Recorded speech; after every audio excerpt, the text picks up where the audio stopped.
मैं एक बात जानता हूं, ये जो किसानों की समस्या है, ये सिर्फ किसान की समस्या नहीं है, ये पूरे हिंदुस्तान की समस्या है। वो किसान जो दिन रात मेहनत करके पूरे देश को खाना देता है, वो किसान जिसके वजह से आज हमारा देश पूरे विश्व में जाना जाता है, वो किसान जिसकी कुर्बानियों की वजह से आज हमारा देश भूखा नहीं रहा, उस किसान के साथ आज खिलवाड़ किया जा रहा है, उस किसान के साथ आज धोखा किया जा रहा है। मैं आपसे एक बात कहता हूं, किसानों की समस्या, मजदूरों की समस्या, गरीबों की समस्या, महंगाई की समस्या, डीजल की समस्या, पेट्रोल की समस्या, कौन सी ऐसी चीज है जो 6 सालों में आपको भारतीय जनता पार्टी की सरकार ने दी है, सिवाय तकलीफ, सिवाय दुख के? और भाइयों भाइयों में बंटवारा और किया है। मैं आपको एक मिसाल देना चाहता हूं, मैं चाहता हूं आप इसको बहुत गौर से सुनिए।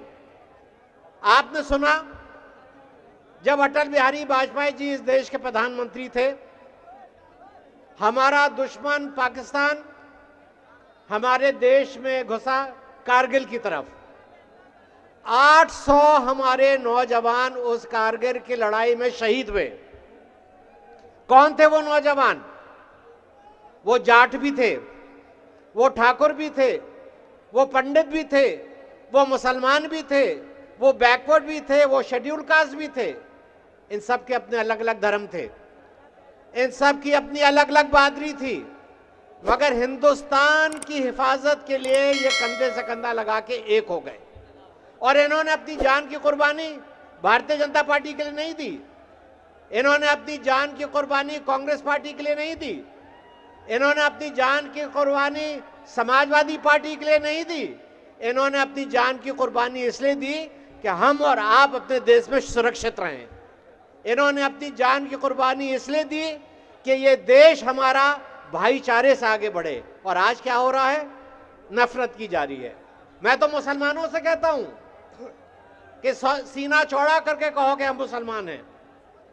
मैं हिंदुओं से कहता हूं सीना चौड़ा करके कहो हम हिंदू हैं, मगर एक लफ्ज मत भूलो, हम हिंदुस्तानी मुसलमान हैं, हम हिंदुस्तानी हिंदू हैं। जब तक देश से हम प्यार नहीं करेंगे, हमारा देश कमजोर हो जाएगा। और भारतीय जनता पार्टी हम लोग में नफरत पैदा करके इस देश को कमजोर कर रही है।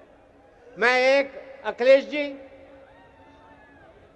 मैं एक शेर पढ़ना चाहता हूं आपकी तरफ से, पूरी जनता के लिए, पूरी उत्तर प्रदेश नहीं, हिंदुस्तान की जनता के लिए। और ये अखिलेश जी की तरफ से है कि मुझे इसका गम नहीं कि बदल गया जमाना, मुझे इसका गम नहीं कि बदल गया जमाना, मेरी जिंदगी है तुमसे, कहीं तुम बदल ना जाना। और इस इलेक्शन में 2022 में आपके हाथ में वो ताकत है, आप प्रधानमंत्री बदल देते हैं, आप मुख्यमंत्री बदल देते हैं, आप विधायक बदल देते हैं, आप सांसद बदल देते हैं।